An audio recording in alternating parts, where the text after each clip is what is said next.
पुणे जिल्हाधिकारी कार्यालय या ठिकाणी आहोत। या ठिकाणी आज 15 ऑगस्ट आहे। 15 ऑगस्ट जरी असलं तरी या ठिकाणी बरेचसे नागरिक आंदोलन उपोषण करताना विविध मागण्यांसाठी बसलेले आहेत। तर आम्ही ज्यावेळेस या ठिकाणी जात होतो त्यावेळेस आम्हाला असं निदर्शनास आलं की एक व्यक्ती 2014 साली प्रांत कार्यालयामध्ये येऊन जबाब देते। पण यात विशेष म्हणजे काय तर ती व्यक्ती 1979 साली मयत झालेला असलेला पुरावा, महसुली पुरावा फेरफार हा त्या बाबांकडे आहे। नेमका हा विषय काय आहे, खरंच मयत व्यक्तीने येऊन 2014 साली जबाब दिलाय का प्रांत कार्यालयात? आपण ती संपूर्ण घटना जाणून घेऊ। बाबा, आता मला सांगा की तुम्ही आमरण उपोषणासाठी इथे बसलेत, तर त्याच्यामध्ये तुम्ही तुमच्याकडे जो कागद आहे त्याच्यामध्ये तुम्ही काही गोष्टी सांगितल्या आम्हाला, तर ते कॅमेरा समोर सांगाल का काय प्रकार आहे तो? मी मौजे अंतरवली इथला खातेदार आहे, गट नंबर 266चा। काय तर 266 मध्ये पोकळीस्त नाव असताना त्या तहसीलदाराने 748 नुसार हा 748 हा तुकाराम शिवा सोनवण्याचा आहे, परंतु तो मारुती राघूच्या 266 गटावर त्याच्या त्या मुलीची नावं पोकळीस्त नावं आलेली असल्यामुळे त्यांनी त्याच्यावर हे टाकलं, नावं टाकली, कब्जेदार सदरी घेतली। त्या मारुती राघूच्या कोणीही नव्हत्या, बहिणी नव्हत्या किंवा मुली नव्हत्या, कुणीच नव्हत्या। काय त्याच्या विरोधात आम्ही प्रांत ऑफिसला अपील केलं। काय प्रांतांनी जवळजवळ 2-3 वर्ष आम्ही खेट्या घातले तिथं। काय खेट्या घातल्यानंतर प्रांतांनी आम्हाला मेलेल्या बाईचा जबाब घेतला आणि आमच्या विरोधात निकाल दिला। ती व्यक्ती जी आहे ती मयत किती साली झाली? ती मयत 1979 साली मयत झाली व आणि जबाब किती साली दिला? 21/2/2015 ला जबाब दिलाय। काय मेलेल्या व्यक्तीने, मयत झालेल्या व्यक्ती, मेलेली व्यक्ती आहे ती, त्याच्यावर तिचा अंगठा आहे, सही आहे आणि त्याचं कधी बांधलेला आहे अंगठा सही करून एकाने। असं कसं शक्य होऊ शकतं? आता ते अधिकारी आहेत त्यांच्या, आता मला तोंडाला शिव्या येतात। काय अधिकारी आहेत ते, त्यांना काय करण्याचा अधिकार, पैसे घेतात आणि काही करीत आहेत। काय पैसे घेतल्याशिवाय तर अधिकारी असलो उद्योग करत नाहीत।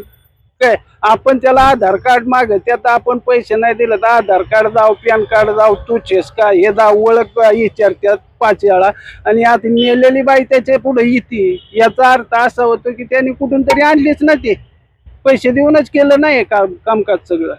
काय कुठलं कार्यालय होतं ते? बोहर प्रांताधिकारी कोण होते प्रांत त्यावेळेस? मौसमी बर्डेनी हे केलेलं आहे। तुम्ही याची काही तक्रार दाखल केली का?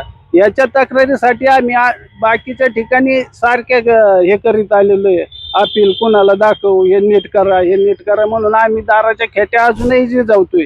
ते आम्हाला कुठेही त्याचं हे काही लागाना, काय व्यवस्थित निकाल द्यायना। तुमच्याकडे तसा पुरावा आहे का की बाबा मयत व्यक्तीचा त्यांनी जबाब घेतलाय? आहे, मी तुम्हाला दाखवू शकतो। या बघा ह्याने रजिस्टर केलेलं आहे बघा, ह्याने तलाट्याने त्याचा हे केलेला आहे, फेरफार तयार केलेला आहे। परत प्रांताचा हे अपील जबाब दिलेला आहे, पाहू शकता तुम्ही। काय म्हणजे एवढ्या गंभीर स्वरूपाची दखल तुम्ही अधिकारी घेतच नाहीत। आम्ही खेट्या घालून जमलोय। माझं वय 60 वर्ष आहे, माझा भाऊ अपंग आहे। काय त्याचं पायाचं ऑपरेशन झालेलं आहे, तरी सुद्धा आम्ही खेट्या घालतो।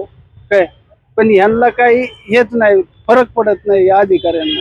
काय 2016 संबंधित व्यक्तीने जबाब दिलाय आणि ती व्यक्ती मयत आहे 1979 साली।